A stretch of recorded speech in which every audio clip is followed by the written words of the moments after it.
Kumain ka nito, ha? Pagbabalatan kita.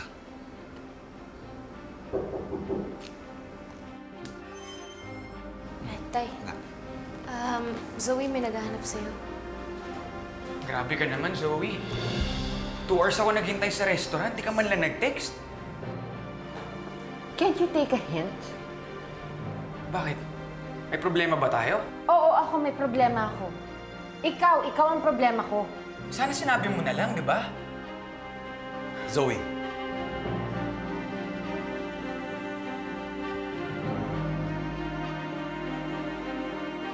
Dr. Sifra, pwede ba kita makausap?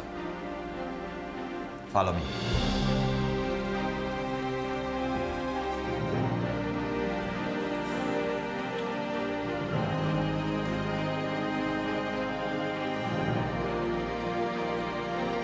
Zoe.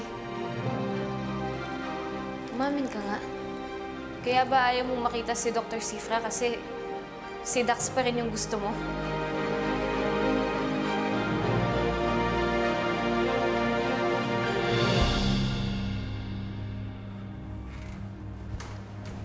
Ano bang pinag-awayan niya ng anak ko? Dok, wala talaga akong idea. Wala kang idea o wala kang gustong aminin? Anong ibig niyo sabihin? Baka naman nang bababae ka pa rin at nahuli ka ni Zoe. How I wish na may babae talaga ako.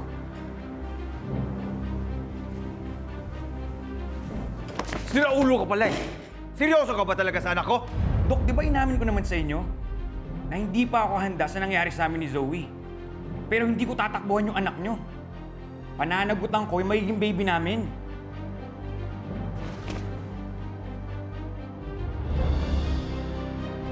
May tanong pa po ba kayo? Sige na. Lalamig din ang ulo ni Zoe.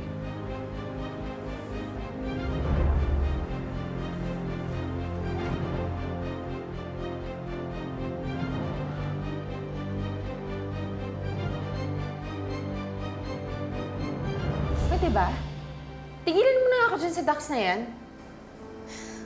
Nagkita kami ni Dax kanina. Nagkita kayo? Oo. Akala ko nga sasaktan niya ako eh. Pero siya pa yung nagligtas sa akin doon sa nang-hold up sa akin.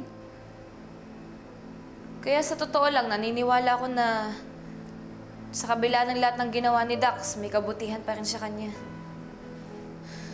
Kaya sana nga makinig siya sa sinabi ko. Makinig sa ano? Sabi ko sa kanya na kung talagang mahal ka niya, hindi na siya magpapakita sa'yo. Sinabi mo sa kanya yun?